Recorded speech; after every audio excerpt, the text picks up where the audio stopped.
баробари оғоз гардидани маъракаи муҳим даъвати ҳарбии тирамоҳии ҷавонон ба сафи қувваҳои мусаллаҳи мамлакат, ҷавонони далеру шуҷоъ ва ватандӯсти ҷамоатҳои деҳоти Ворух ва Чоркӯҳ омодагии худро изҳор дошта, мақсад гузоштанд қарзи шаҳрвандии худро дар назди давлату миллат адо намоянд ва сарбаландона ба хизмати ҳарбӣ сафарбар гарданд. чун анъана дар рӯзи нахустини даъвати тирамоҳӣ ҷамоатҳои деҳоти Ворух ва Чоркӯҳ нақшаи даъватро иҷро намуданд. ин ҷавонон хизмат дар сафи қувваҳои мусаллаҳи мамлакатро ифтихори ҷавонмардии худ мешуморанд. дар ҷамоати деҳоти Ворух ба муносибати гусели наваскарон чорабинии бошукӯҳи идона доир гардид. диловарони ворухӣ ба волидон ва ҳамдиҳагонашон нишон доданд, ки онҳо ба давлату миллати худ содиқ буда ватани худро дӯст медоранд ва барои ҳимояи марзу буми он ҳамеша омодаанд. собиқадорон ва волидони даъватшавандагон зимни суханронӣ хизмат дар сафи артиши миллиро мактаби мардонагӣ васф карда ҷавононро ба он ҳидоят намуданд. имрӯз бо тантана мо фарзандони худро ба сафи қувваҳои мусаллаҳи ҷумҳурии тоҷикистон сафарбар карда истодаем.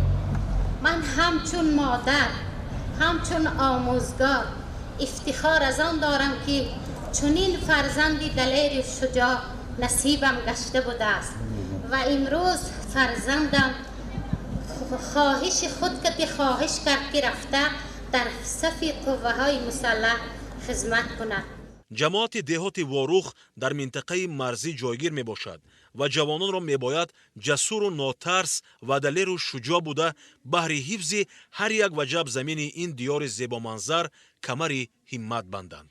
имрӯз дар қатори дигар бародарон ба хидмати модар ватан меравам ва ифтихор аз он дорам, ки дар чунин кишвари беҳиштосо ободу ҳамешабаҳор умр ба сар мебарам. мо ҷавонон вазифа дорем, ки дар ҷавоб ба ғамхориҳои давлату ҳукумат ба хидмати модар ватан равем ва марзу буми ватанро муҳофиза намоем. чун анъана ҳамасола ба ҷавононе ки курсҳои кӯтоҳмуддати ронандагиро дар ташкилоти ҷамъиятии мададгори мудофиа хатм менамоянд, дар вазъияти тантанавӣ шаҳодатномаи ронандагӣ супорида мешавад.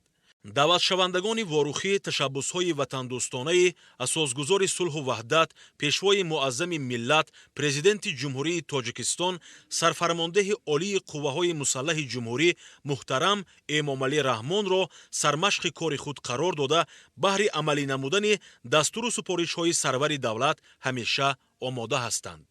чорабинии гусели наваскарон ба сафи қувваҳои мусаллаҳи кишвар дар ҷамоати деҳоти Чоркӯҳ низ бо шукӯҳу шаҳомати хоса ва иштироки дастаҷамъонаи хурду бузурги он баргузор гардид. нақшаи даъвати наваскарон ба артиши миллӣ 100% иҷро гардида, ҷавонони ватандӯсту меҳанпарасти Чоркӯҳ ба хизмати ҳарбӣ сафарбар гардиданд. авзои зудтағйирёбандаи ҷаҳон моро водор месозад, ки аз ҳарвақта бештар ватанамонро дӯст дорем ва барои ҳимояи марзу буми кишвари худ ҳамеша омода бошем. дар деҳоти Ворух ва Чоркӯҳ ба ин масъала ҳарчи бештар таваҷҷӯҳ равона намуда, ҷавононро дар рӯҳияи баланди ватандорӣ ва далериву ҷасурӣ тарбия мекунанд. баҳри хушу хотирмон гузаронидани ин маъракаи муҳими сиёсӣ, барномаи рангини аҳли санъату фарҳанг бо суруду таронаҳои ватандӯстона аз ҷониби мақомоти иҷроии ҳокимияти давлатии шаҳри Исфара пешкаш гардид, ки ба маъракаи даъвати тирамоҳии ҷавонписарон ба сафи артиши миллӣ ҳусну таровати хоса бахшид. имрӯз шод аз онам, ки дар қатори дигар ҷавонмардони Чоркӯҳ ба хизмати ҳарбӣ меравам.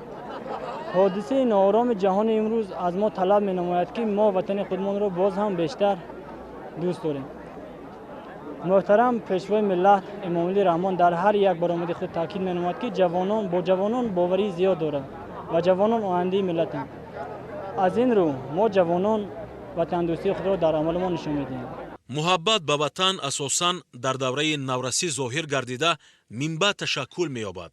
инсон ба ҳар зарра хоку ҳар қатра оби ватан ончунон дил мебандад, ки бе он наметавонад хушбахту бахтиёр бошад. ҳиссиёти ватандӯстӣ ин худ садоқат ба ватан, саъю кӯшиш ва хизмат кардан барои миллат мебошад. барои ба хизмати ҳарбӣ сафарбар кардани ҷавонони далеру ватандӯсти мо саҳми падару модарон хеле калон мебошад.